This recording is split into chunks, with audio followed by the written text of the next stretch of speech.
May face 4 charges for misrepresenting his medical records and his bid to receive medical parole. 79-year-old Derby-Lewis was denied medical parole by Correctional Services and Justice Minister Michael Masutha today.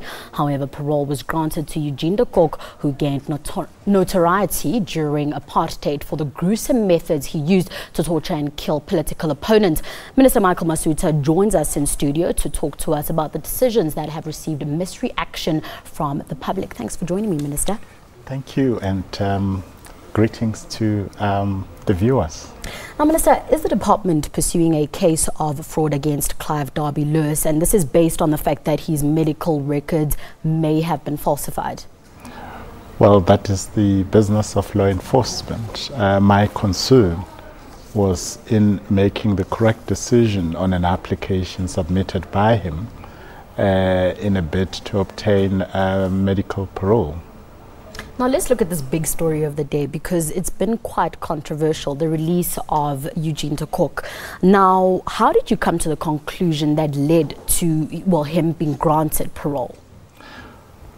Well, you'd recall that last year we did not grant parole on the grounds that we came to establish on our own that contrary to what the law requires, the victims or their families were not consulted in the parole application proceedings, and as a result we decided that the application not be granted and gave a 12 months period within which this was to be rectified. We're now satisfied that this gap has since been filled, and that was part of the reason why we granted him the request. Now, the law stipulates that for a person to be granted medical parole, they need to have stage 4 cancer, and Clive Derby-Lewis is at stage 2, I believe. Stage 3 rather. Now, are you then waiting for him to get to that point? How exactly does it work? Can you take us through the technicalities there? Because I think there's a lot of confusion around that. Well, when you consider an application for anything, you look at the facts as presented, backed by whatever evidence on record, and you look at the law and you apply the law to the facts, and it's as simple as that. You do not take into consideration extraneous factors which the law does not require you to take into consideration.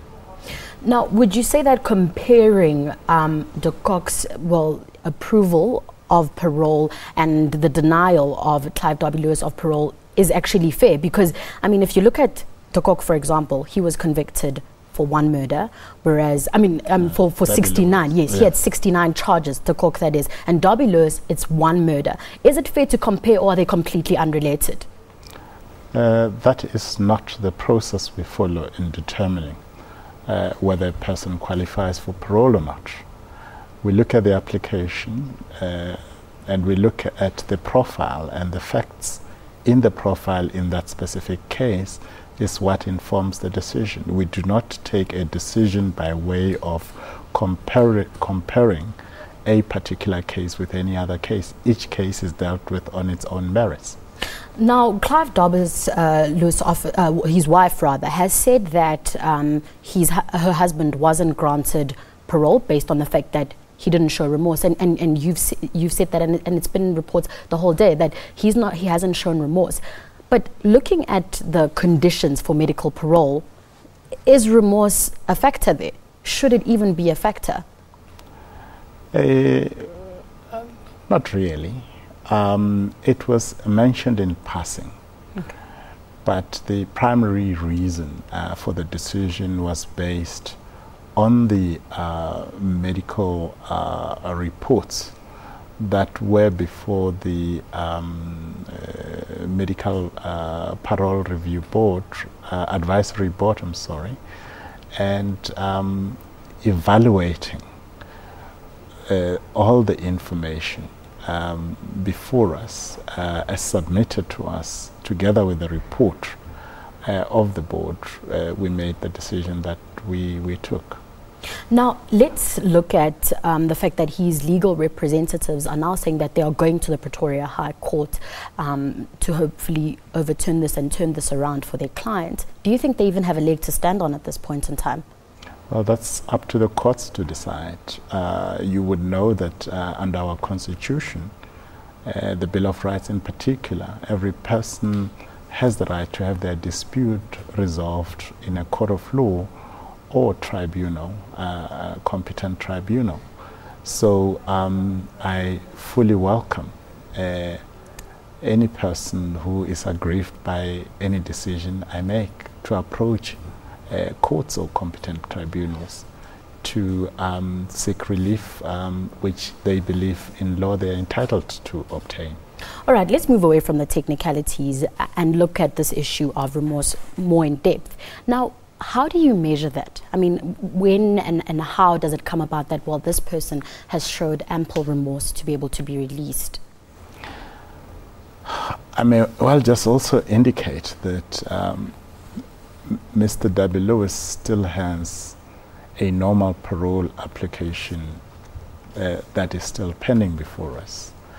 I think that matter is likely to be even more pertinent there.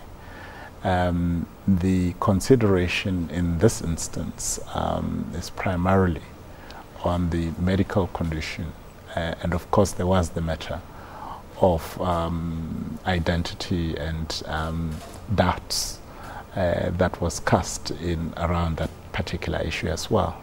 Now, Minister, why do you think he and his legal team opted to go for this application for medical parole when he still has the other parole application pending? Do you think that that's a strategy to say, well, whichever one works for us the quickest, that's the one, you know, we're hoping for?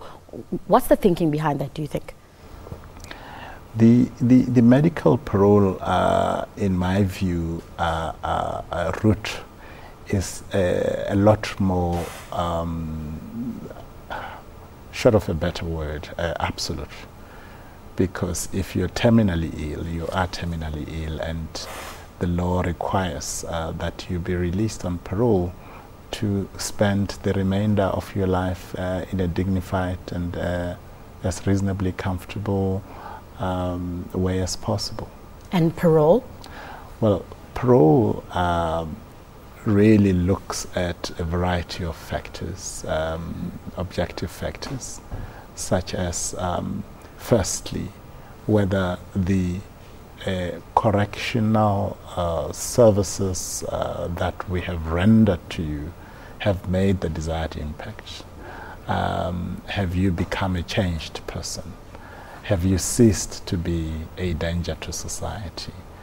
Are you the kind of person who has changed attitude and is willing to be a positive influence in society?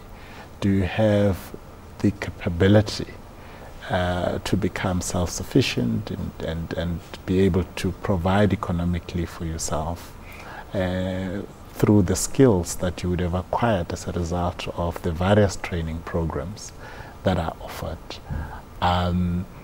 What is the nature of your offense?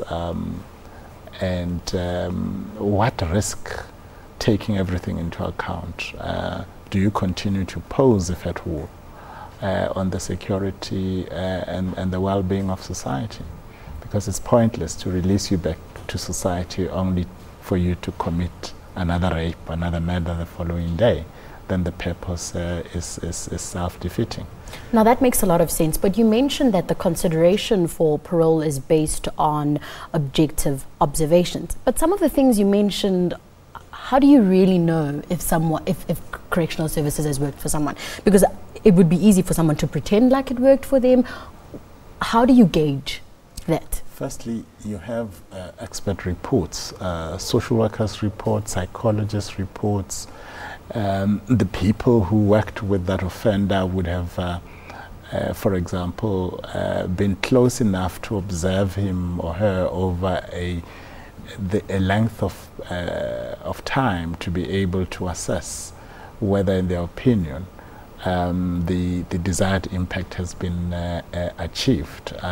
There are programs, for example, relating to anger management. A lot of offences are committed because people just cannot control their emotions when they are put to the test. You take the example of road rage. You can imagine how many offences have been committed because people just can't handle their emotions under stress, and giving people the tools to be able to manage their emotional balance under stressful conditions is one of the factors that influence whether a person is ready for release on parole if, for example, their crime was of a violent nature. All right, so we're going to discuss a little bit more about this case after the break, Minister, so just stand by for us. That was our studio guest, Correctional Services and Justice Minister Michael Masutha, talking to us about Clive Derby-Lewis being denied parole. He's not leaving. We continue with this interview after the break.